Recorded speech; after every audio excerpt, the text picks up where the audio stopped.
Well, hello and welcome to another edition of Health Solutions with Shawn and Janet Needham, where Team Needham discusses everything healthcare.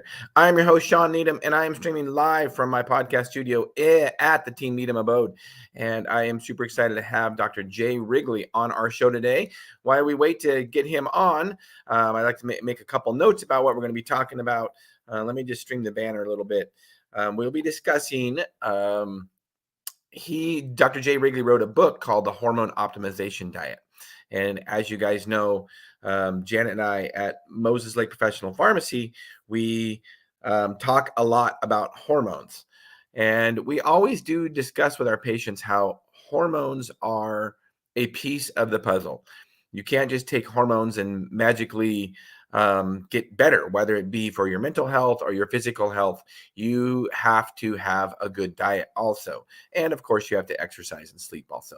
That's a topic for a whole nother podcast. So while we wait to get Jay on our show, here's his website about his hormone optimization diet. But what I wanted to mention is that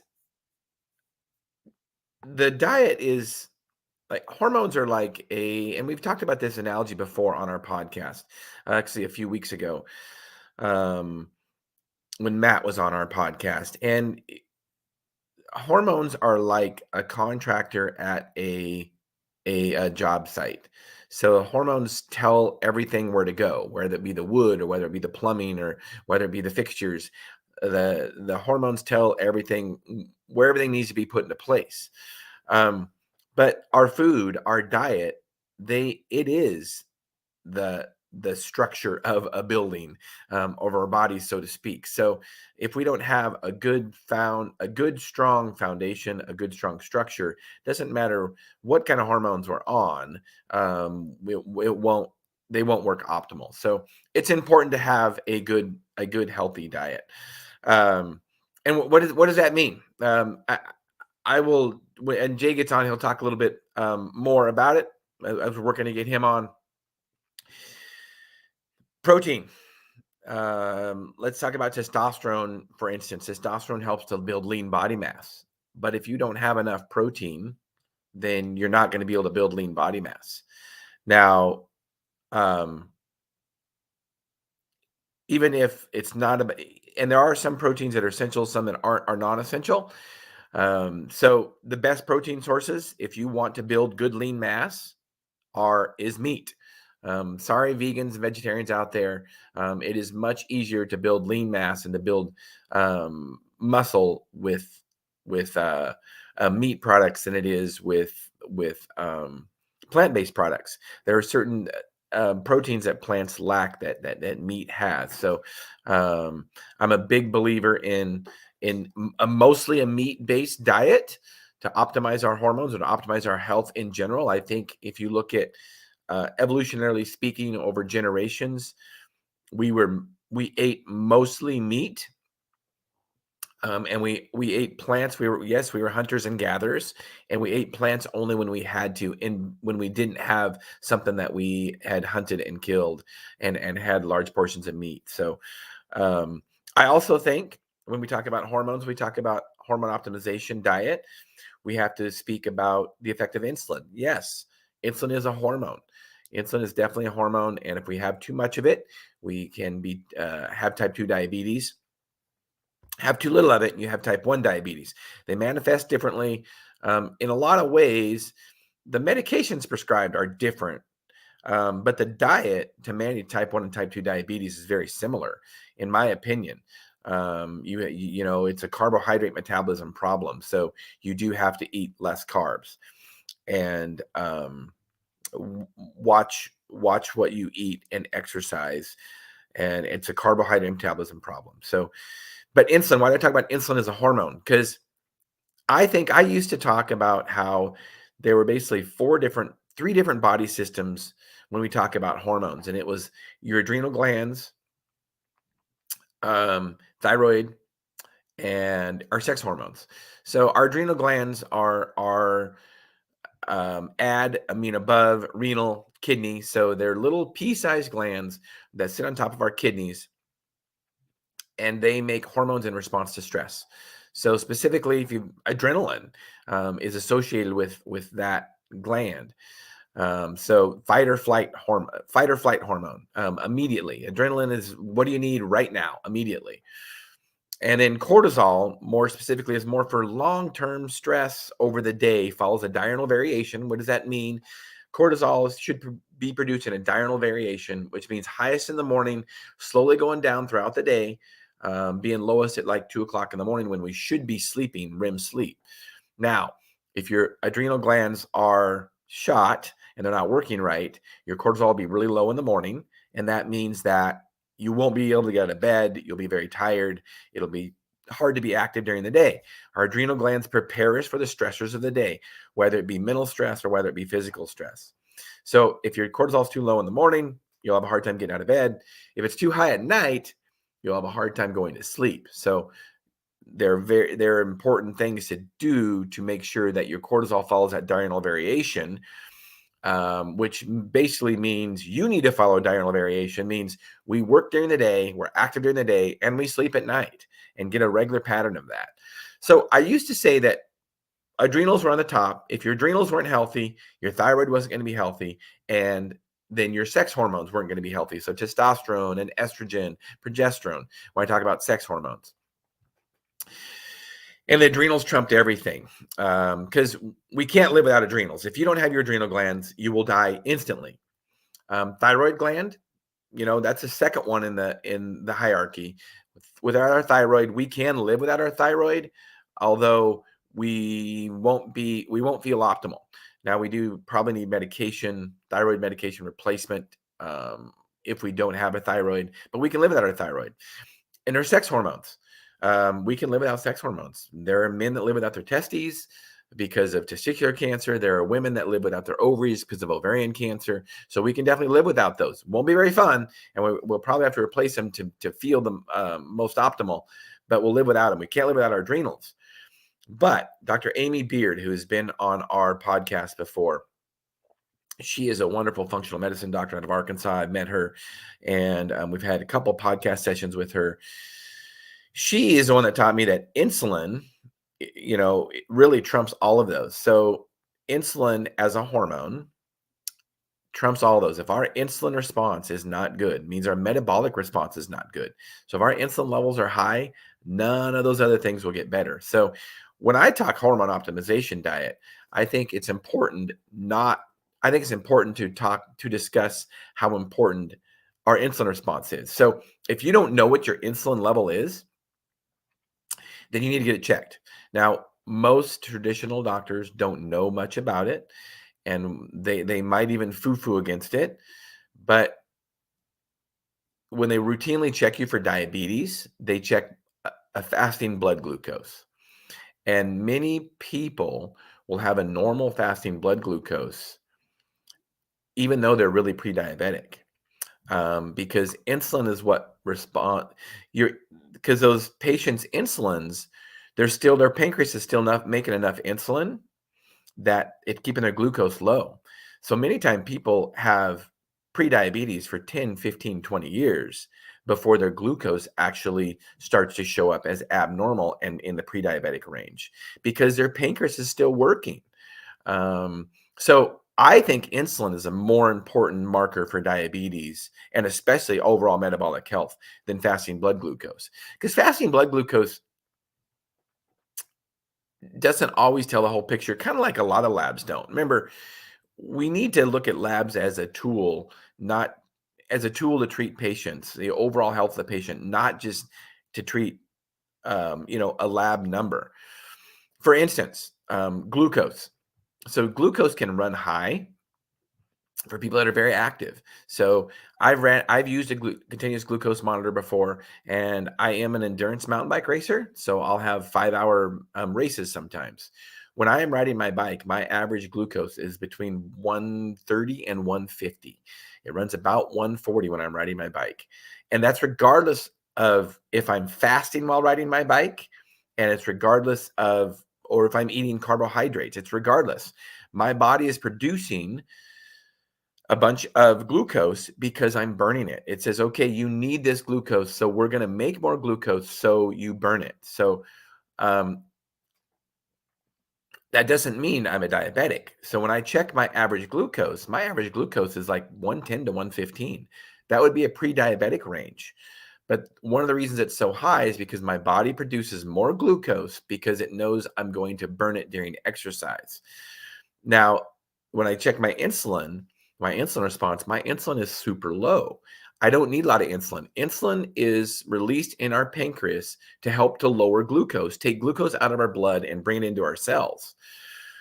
Well, if you're burning the glucose, you don't need a lot of insulin. So if you're active and you're burning the glucose in your blood, you don't need a bunch of insulin released to take that insulin out. So my insulin is low, but my glucose is a little bit higher. So if somebody didn't know me and didn't know how to interpret those lab levels, they might think I'm pre-diabetic.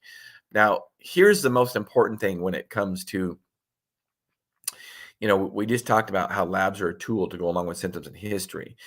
The most important thing is, being metabolically healthy. We can usually tell by looking in the mirror. Okay, so you can do all these fancy lab tests, and you can chase your cholesterol numbers, and you can chase your glucose numbers, and you can chase your insulin. But in reality, it's like when you look in the mirror, do you look healthy? Are you a healthy body weight? And not necessarily body weight, but body composition.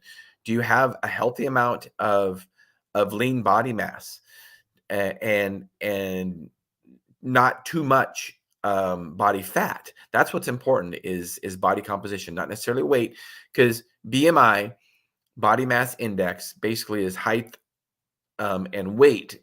And many times people with a lot of lean body mass, I'm one of them, can be on those scales and look almost obese because your weight is high based on your height and because you're carrying a lot of lean body mass. And lean body mass is actually much more dense than fat. Obviously, think about it. Fat is oil, kind of, and it's not very dense because it floats on, it'll float on water, in water. So think about it that way. So it's ideal body composition, what's important. So your waist size, any man that has a waist size over 35 has an increased risk of cardiovascular disease. I'm sorry.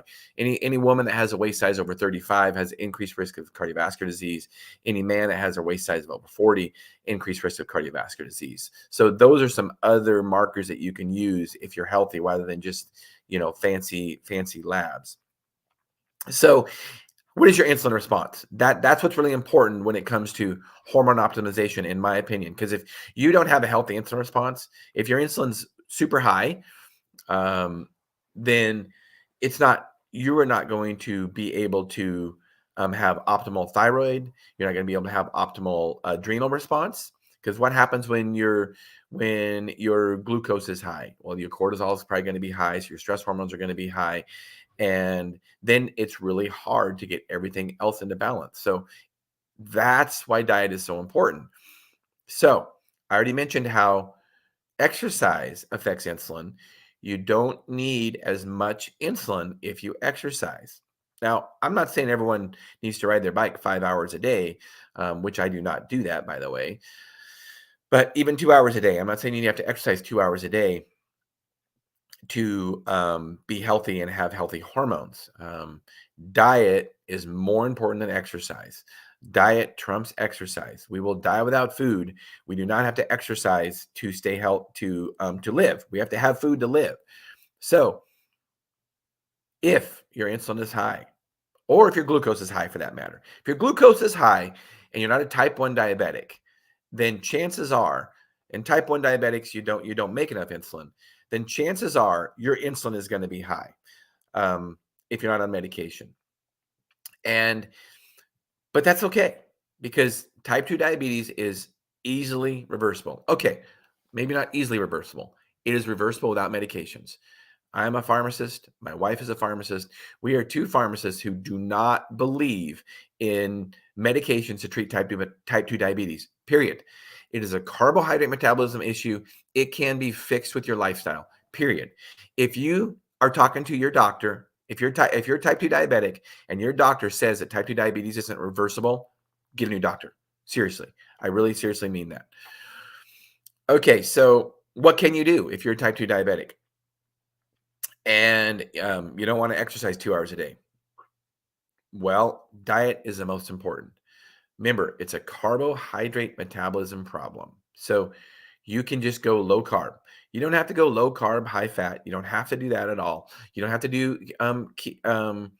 keto diet. I'm not saying that you couldn't do that. You got to find out what works for you. But I think what you need to do is be cognizant of eating carbs, especially processed carbs. Now, if you are a type 2 diabetic, I think just carbs in general. You probably don't need a banana. Yes, I said it. You probably don't need an apple. And you definitely don't need it because we can definitely live without apples, bananas, and fresh fruit. We definitely can.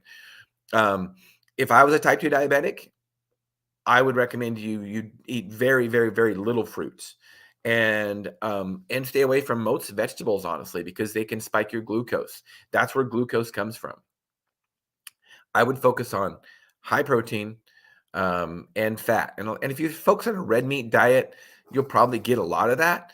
You'll get you'll get a lot of protein for sure, and you will get some fat depending on how lean of cuts of meat you eat. Now, if you focus on chicken, chicken is basically pure protein, very little fat, especially if you eat chicken breasts, which is the white meat.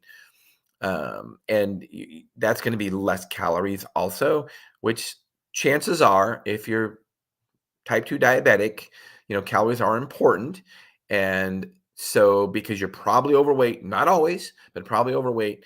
So, leaner portions of meat is probably better. I get it. You keto people out there that talk about, high fat. I get that. That's a topic for a whole other conversation. I'm not saying it's bad. Um, but I think sometimes initially, depending on how metabolically unhealthy you are, keto can be very important when you kick yourself into ketosis. But you don't have to eat high fat to kick yourself into ketosis. You really have to eat low carb is what's important for ketosis. That's what makes you start burning other things besides glycogen, glucose in your body.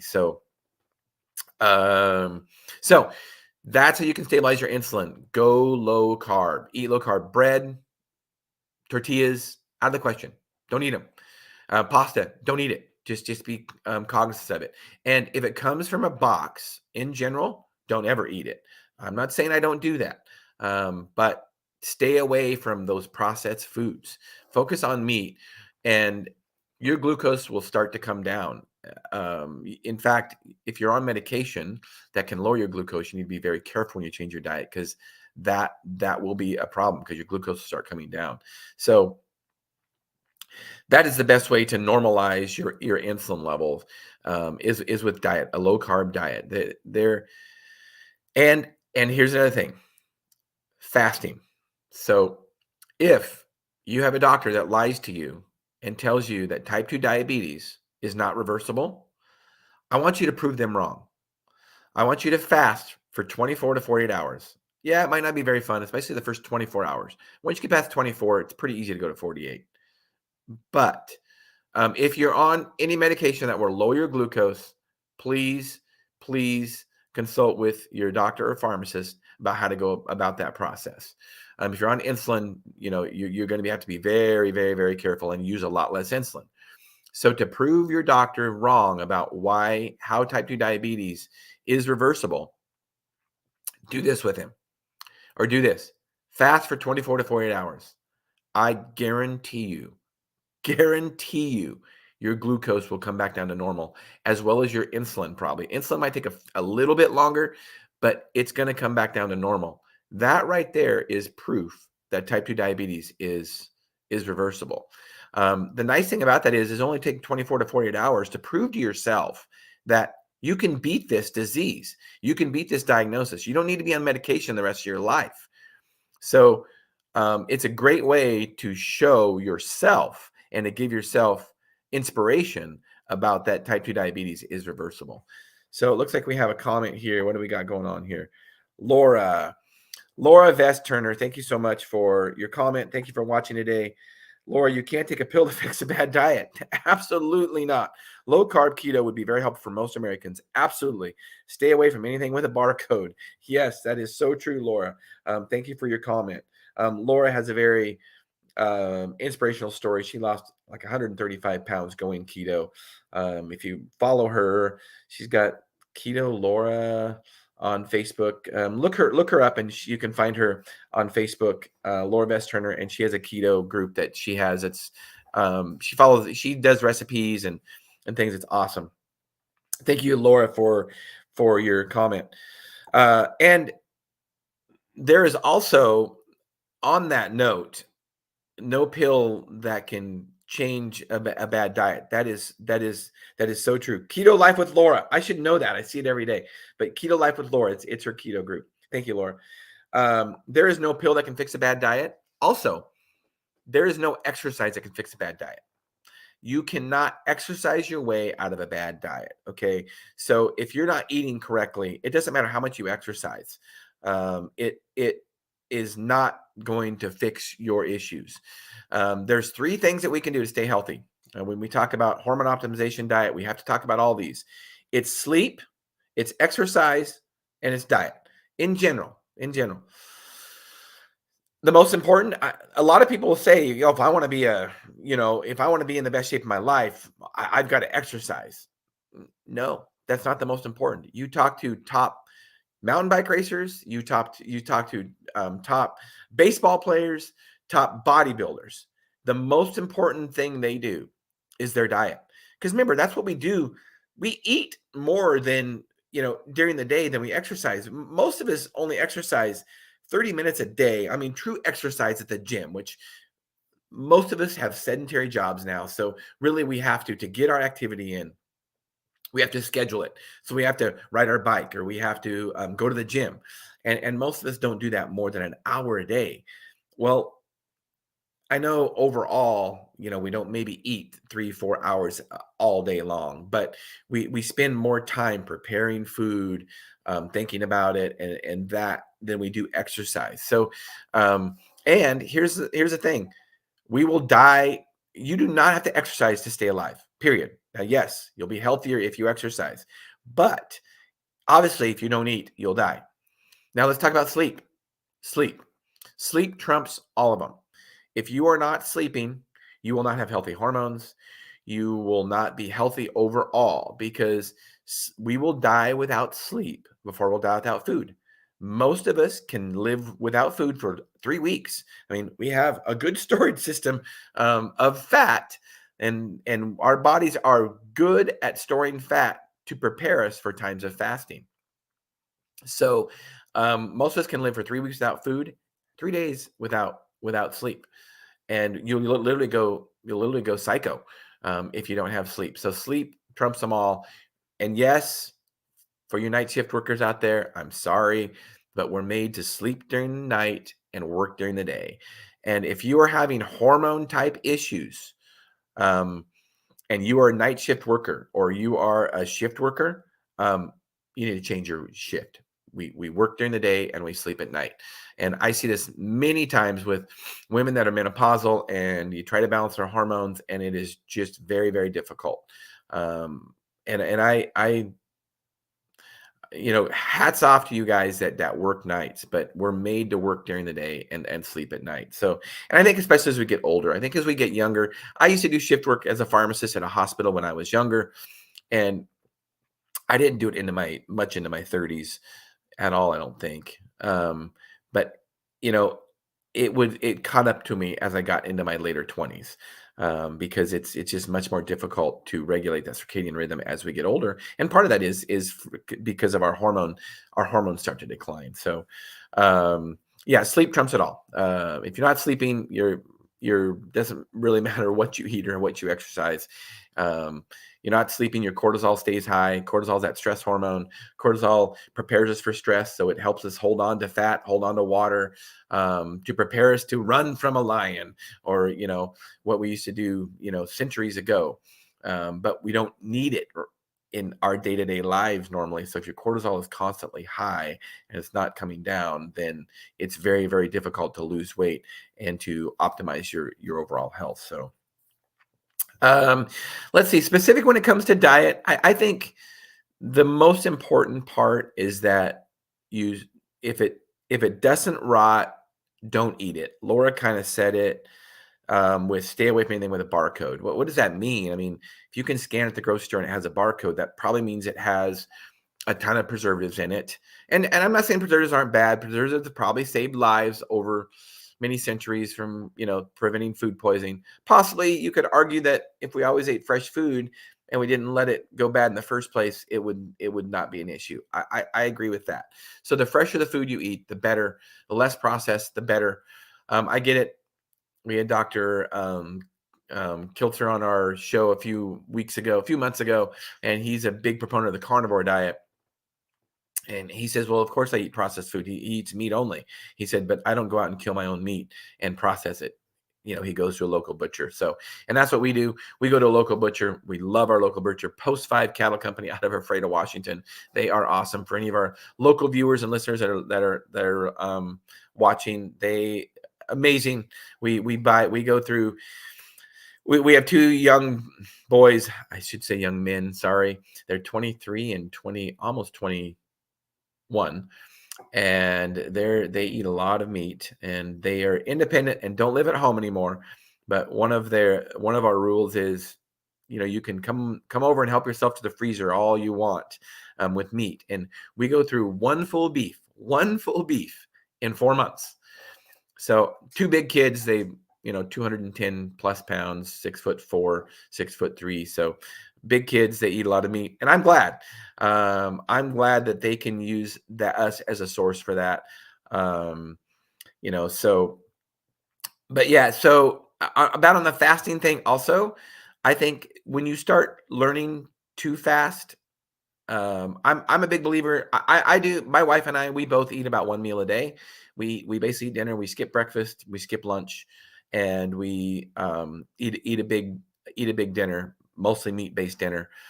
And so our body, our glucose during the day is getting lower, burning all the stuff from the night before.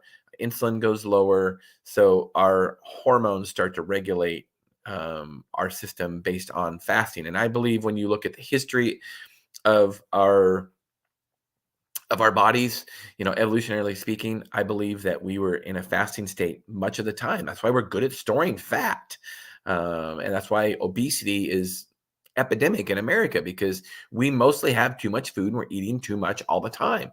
um, so we were made to be able to fast days at a time, actually. So I think fasting is very, very important, and eat around your activity. So, I did a mountain bike race, a stage race over the weekend, 3 days, a stage race. Each race was about, 25 miles or so. So a little less than 3 hours to finish the race. Obviously, I cannot fast while I'm doing those races, and I can't fast before and after. I have to fuel for those races. We should fuel around our activity.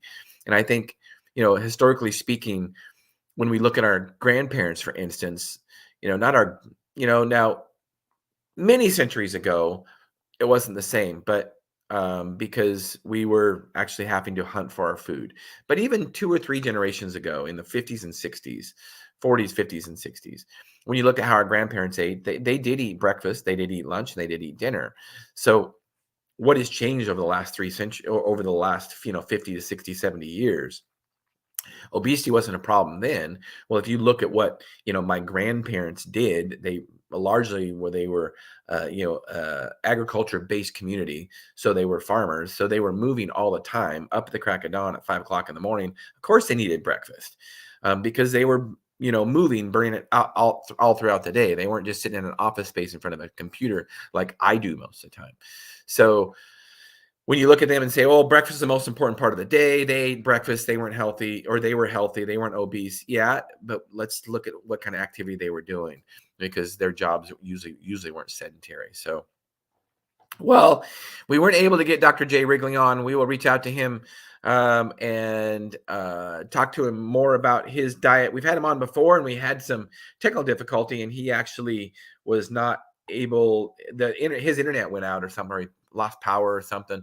So, but go ahead and check him out, Dr. Jay Wrigley's Hormone Optimization Diet. I hit on a few of the things that he would discuss, but again, realize that hormones are a piece of a piece of the puzzle. Diet and your overall lifestyle is very, very important. Without the building blocks, those hormones don't have the necessary structure to tell the things where to go in your body to be healthy. So thanks for watching today. Thanks for all the comments. We appreciate you guys. Do not miss out tomorrow. We're having 2 podcasts in a row. Day to day, our midweek podcast will be tomorrow. Dr. Kelly Victory. Super excited to have her on. She is a frequent guest on the Dr. Drew Show.